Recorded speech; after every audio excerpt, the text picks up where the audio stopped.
तो इस वीडियो में I will tell you about the format of the asset account and the depreciation account. ठीक है, कि मैंने जैसे कि आपको बताया भी कि जब आप यहाँ पे ये डेप्रिसिएशन वाला जब आप चैप्टर पढ़ेंगे तो बेसिकली आपको दो अकाउंट इसमें प्रिपेयर करने पड़ेंगे। एक है आपका असेट अकाउंट और दूसरा अकाउंट है आपका डेप्रिसिएशन अकाउंट। तो असेट्स अकाउंट्स को हम लोग किस तरीके से क्रिएट करेंगे वो मैं आपको बताती हूँ। ठीक है, सबसे पहले जो भी असेट होगा आपको उसका नाम लिखना है, asset account.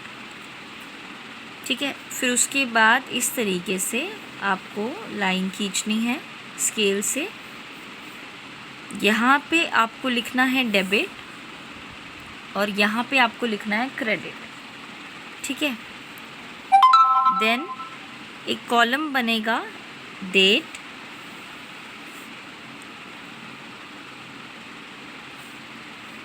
Then particular,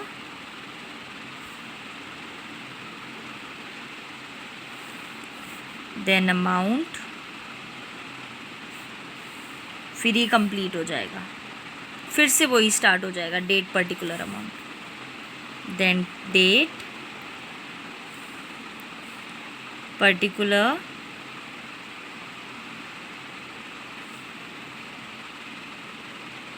particulars and then amount. इस तरीके से फॉर्मेट होता है। ठीक है, अब किस तरीके से इसे करेंगे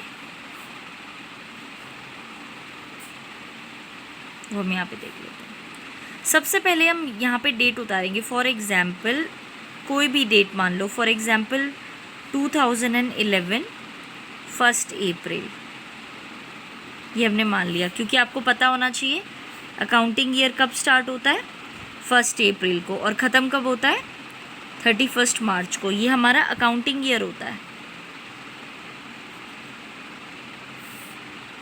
लेकिन अगर आपसे क्वेश्चन में कह रखा है कैलेंडर ईयर,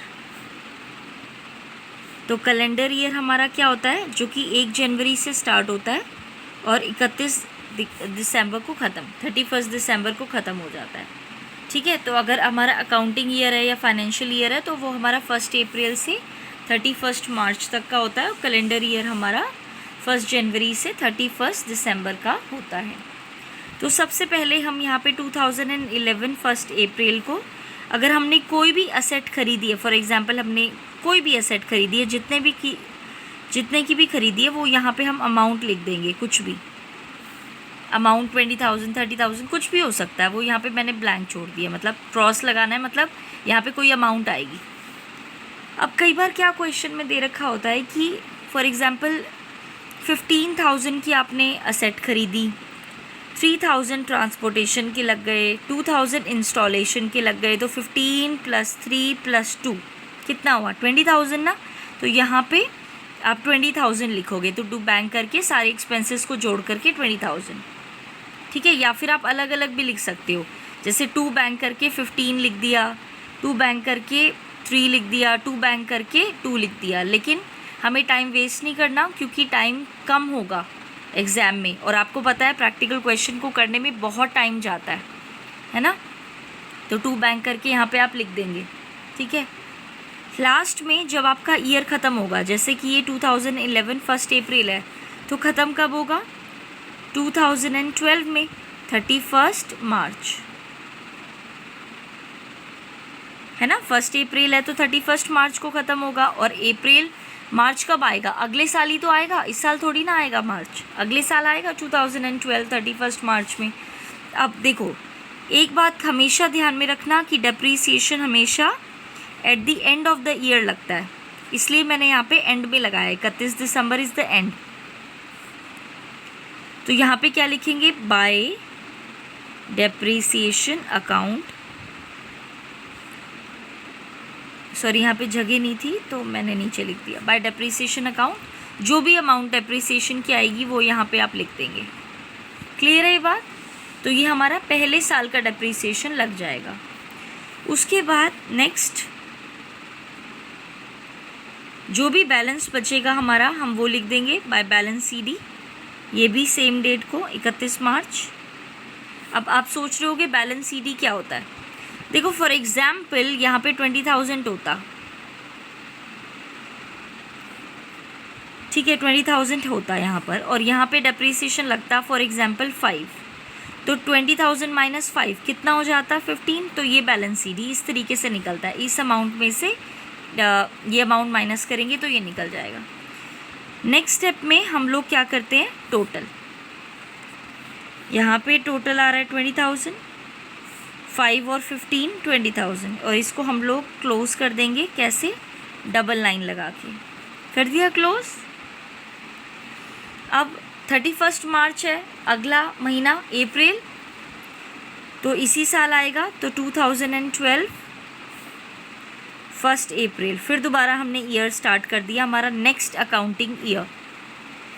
यहाँ पे बाय बैलेंस CD है ना, तो यहाँ पे क्या आ जाएगा, टू बैलेंस BD। BD मतलब ब्रॉड डाउन, CD मतलब कैरिड डाउन। कितना था 15,000, तो यहाँ से हम लोग इस 15,000 को यहाँ पे ब्रॉड डाउन कर देंगे, ठीक है।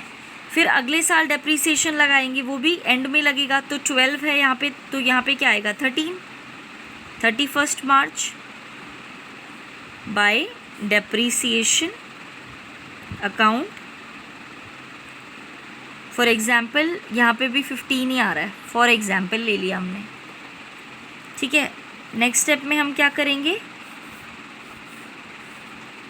अगेन लास्ट में हम लोग बैलेंस निकालेंगे, तो बाय बैलेंस CD, तो 15 माइनस 5 कितना हुआ 10, फिर इसको क्या कर देंगे क्लोज, जैसे पहले वाले को क्लोज किया था। इस तरीके से आपका ये प्रोसीजर चलता चला जाएगा, ठीक है। तो ये फॉर्मेटिंग है किसकी, असेट अकाउंट की, ठीक है। आई होप आपको समझ में आ गया होगा। इसका ध्यान में रखिएगा, यहाँ पे 11 है तो 12 आएगा, 12 है तो 13 आएगा। क्योंकि अप्रैल, देखो खुद बताओ, अप्रैल 2011 की बात हो रही है ना, अप्रैल है, अप्रैल मई जून जुलाई अगस्त सितंबर अक्टूबर नवंबर दिसंबर तक 2011 लगाओगे, है ना।